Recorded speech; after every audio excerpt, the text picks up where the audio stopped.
আসসালামু আলাইকুম। আশা করি সবাই ভালো আছেন। এই দেখেন, বর্ষাকালে যে জিনিসটা অনেক প্রয়োজন হয় সেই জিনিসটা বর্ষাকাল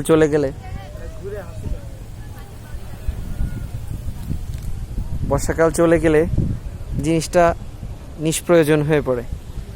সেরকমই একটা নিষ্প্রয়োজনীয় জিনিস বর্তমানে হচ্ছে এখানে এসে পড়ে গেছে নৌকাটা। এই নৌকাটা বর্ষার মৌসুমে হয়তো বেশি ব্যবহার হয়, অথবা অন্য যে কোনো কারণে মাছ চাষে এখানে বেশি ব্যবহার হতো, এখন প্রয়োজন হচ্ছে না। তাই সেই দিনে দিনে আস্তে আস্তে করে যে ডুবে গেছে। মানুষও এরকম,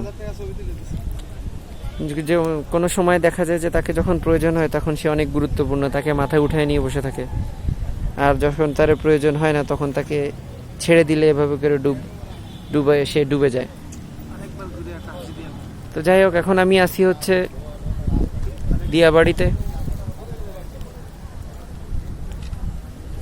তো দিয়াবাড়ির এখানে এসে বেশ ভালোই লাগলো, অনেকদিন পর আসলাম।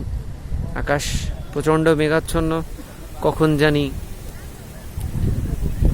বৃষ্টি লাফ দিয়ে আমাদের গায়ে এসে পড়ে, একেবারে আষ্টে পৃষ্ঠে জড়িয়ে নেয়, কারণ মেঘগুলো অনেক ভারী মেঘ মনে হচ্ছে।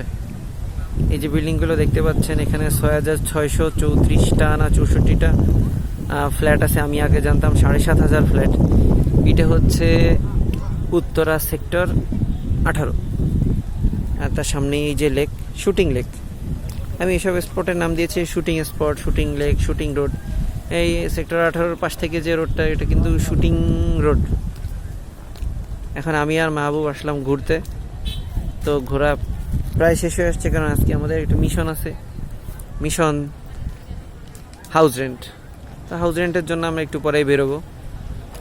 তো নতুন কোনো স্পটে, নতুন কোনো জায়গায় এরকম আরও নতুন কোনো কাহিনী নিয়ে আপনাদের সামনে হাজির হব।